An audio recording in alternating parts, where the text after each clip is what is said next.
auront eu la baraka par les mains Moubarak, les mains bénies de l'imam Mehdi. Donc, les premiers barakas, les premières bénédictions viendront après la bataille contre les Arabes aidés par la tribu des Bani Kalb.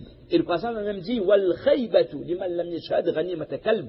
En ce sens, bien malheureux seront ces gens-là qui n'auront pas participé à cette bataille. Les ulama, ils expliquent dans le commentaire d'Abu Daoud que c'est targhib, c'est un encouragement à ceux qui seront présents à cette époque d'être avec l'imam Mehdi pour livrer cette bataille parce qu'il y aura énormément de bienfaits. On terminera avec un dernier point. Allah Azza wa Jalla donnera donc la nusrat par le biais de cette armée avec les étendards noirs. Également, il y aura la nusrat par le biais d'un homme, on expliquera ça par la suite, qui s'appellera Al-Harith ibn Hurrath, qui fera partie également des Arabes, et il apportera une telle aide يمكن لآل محمد كما مكنت قريش للنبي صلى الله عليه وسلم. Non, j'ai dit parmi les Arabes, je me trompe.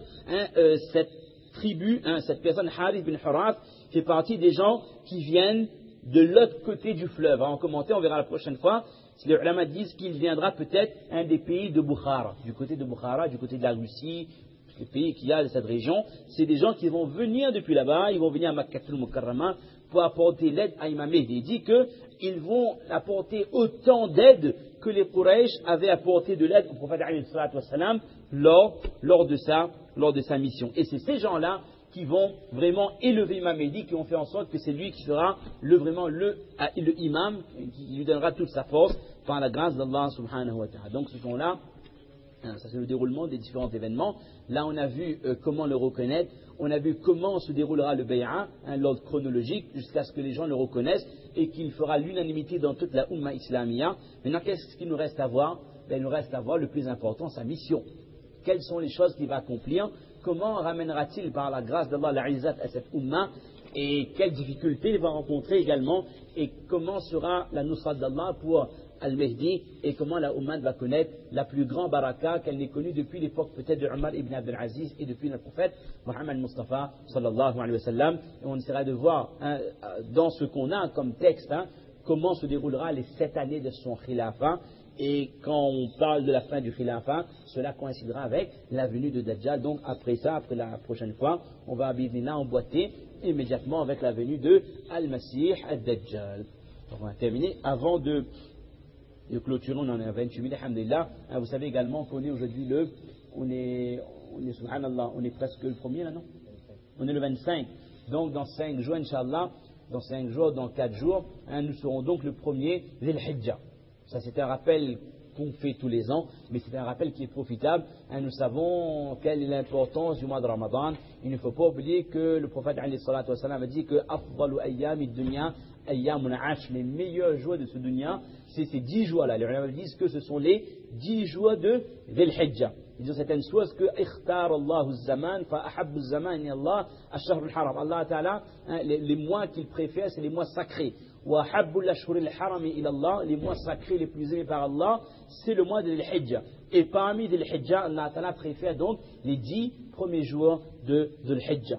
Et lorsqu'Allah Ta'ala fait le qasam, le Qur'an al-Fajr, wa layalin ash, les ulama disent que cela concerne les 10 jours de Dhul-Hijjah. Jusqu'à même que certains savants sont d'avis que les 10 jours de Dhul-Hijjah ont plus de valeur que les 10 derniers jours du mois de Ramadan. Il y a différentes opinions là-dessus, mais c'est déjà pour nous donner une idée. Si nous avons un groupe de savants, grande quantité de ulama, ils sont d'avis que les 10 Dhul-Hijjah ont plus de valeur que les 10 derniers jours de Ramadan, ça veut bien dire que c'est quelque chose de spécial. Et leur argument, c'est quoi? C'est que les 10 derniers jours de Ramadan, sa valeur se trouve dans Laylatul Qadr. C'est une nuit parmi les 10 jours, les 10 nuits de Ramadan. Tandis que lorsqu'on parle des 10 Dhul-Hijjah, c'est les 10 jours qui ont autant de valeur. Du premier jusqu'au 10e, les 10 jours, toute la décade, a une valeur spéciale pour Allah Azza wa Jal. Et les actions dans cette décade, c'est les actions les plus aimées par Allah subhanahu wa ta'ala. Hadith qu'on a déjà entendu maintes et maintes fois. Ma min ayyamin, il n'y a pas un jour de l'année, al-amalu salihu fiha ahabbu ila Allah min hadhihi al-ayyam. Il n'y a pas un moment de l'année où les actions sont plus aimées par Allah que durant ces 10 jours de Dhul-Hijjah, hadith rapporté par Imam Bukhari. Alors qu'est-ce qu'on doit faire comme action? Le maximum de bonnes actions, d'une manière générale. Bon, nous connaissons le hadith qui parle des vertus du jeûne du jour de Arafat. Et on va poser une question à Iqbal, un Hafid Iqbal, jeûner le 9e. Arafat, c'est le combienième de l'Hijjah déjà? Le 9e. Qu'est-ce qui est mieux? De jeûner 8, 9, 9, 10 ou 8, 9, 10? 2 jours. Il y a beaucoup de gens qui confondent le jeûne du Arafat avec le jeûne de Muharram. C'est pas pareil. Lorsqu'on parle de jeûne de Arafat, ça n'a aucun rapport. Il y a beaucoup de gens qui se trompent. Est-ce qu'on fait le 8e, 9e, 9e, 10e? Et déjà, le 9e, 10e, on ne peut pas jeûner. Le 10e, c'est pas clé. C'est haram de jeûner. Jamais ma ne pas jeûner. Combien de bœufs vous avez à faire? Il ne gagne pas, d'accord? Il ne faut pas qu'on se trompe sur ces 2 dates. Lorsqu'on parle de Som et Arafat, c'est le 9e de l'Hijjah. Il est masnoun de jeûner pour celui qui ne va pas au Hajj. Les masakin, les pauvres musulmans, ceux qui n'ont pas été choisis par Allah, qui n'ont pas les sifas nécessaires pour aller à Arafat en ce jour, ils seront là en train de pleurer, mais ils vont jeûner avec l'espoir qu'Allah Ta'ala les accorde certaines récompenses, Inch'Allah. Dans certaines sources, il y a ikhtilaf, mais dans certaines sources, il même dit que le prophète jeûnait les 9 jours de l'Hijjah, du 1er jusqu'au 9e. Wallahu alam. Bon, ça, c'est pas, il n'y a pas unanimité là-dessus, mais je suis d'avis que comme il y a certaines sources, si quelqu'un a la force, il a la possibilité de jeûner, alhamdulillah, c'est tant mieux. De toute façon, d'une manière générale, il faut faire un maximum de bonnes actions dans les 10 del Hijjah. Et si on jeûne, alhamdulillah, nourun ala nour. Également, ce qui est masnoun, c'est de faire beaucoup de dhikrullah, comme les hujjaj, wa yadhkuru smallahi fi ayyami ma'lumat, comme les hujjaj, comme fa'akthiru, à la suite du hadith d'Ibn Umar, fa'akthiru, lorsqu'on parle des vertus de ce jour-là, faites donc beaucoup de tahlil, wa takbir, wa tahmid. Lisez beaucoup la ilaha illallah, lisez beaucoup Allah Akbar, et dites beaucoup subhanallah. Et donc, concernant, avant qu'on oublie le jeûne du jour d'Arafat, vous savez que le jour d'Arafat, c'est certainement un des jours les plus importants de l'histoire de l'islam. À un tel point que Umar, une fois, avait une conversation avec un yahoud, un juif, qu'il avait dit, Ya Amir al-Mu'minin, lorsqu'il était cas, il dit, ô chef des croyants, il y a on va dire en français pour aller plus vite, il y a un verset dans votre livre, Law alayna ma'ashar al-Yahudi nazalat. Si nous, dans la Torah, on avait un tel verset, lattakhadna dhalika al-yawm 'ida. On aurait fait du jour de la révélation de ce verset un jour de Eid. C'est-à-dire que vous avez un verset de le Coran. Si nous, Yahoud, on avait le même verset dans la Torah, dans notre Torah, alors chaque année, le jour de la révélation de ce verset, on aurait fait de ce jour un Eid. Et Omar a dit, Ayyi aya, quel est donc ce verset? Il a dit que Al-yawma akmaltu lakum dinakum wa atmamtu alaykum ni'mati. Lorsqu'elle a atteint le Coran, qu'en ce jour, j'ai pas la traduction exacte, akmaltu lakum dinakum, j'ai parachevé votre religion, wa atmamtu alaykum ni'mati, et que Allah Ta'ala a comblé un de ses bienfaits. Et là, Omar dit que je jure par Allah que je sais exactement quel jour ce verset est descendu et à quel endroit. Elle dit que ce verset est descendu alors que le prophète était debout le jour de Arafat, Yawm Jum'a, le jour, un vendredi, le jour de Arafat. C'est le seul hajj que le prophète fait, c'était donc un vendredi. Elle dit que c'est le jour de Arafat que ce verset est descendu. Donc c'est vraiment le jour le plus important du calendrier, donc sur le plan historique.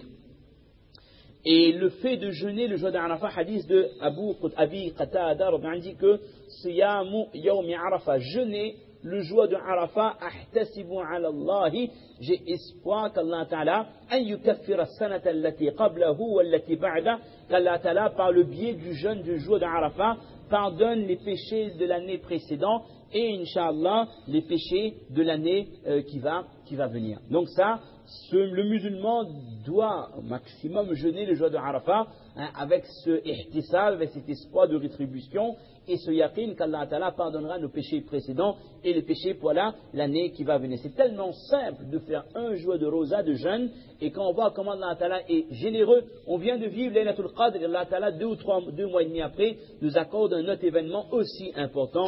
Si nous ne prenons pas compte de ces événements, subhanallah, nous risquons fortement de le regretter le jour où nous serons devant la balance et chaque musulman sera à la recherche d'un atome de bonne action, où chacun essaiera de se débarrasser d'un atome de péché. qu'Allah nous accepte.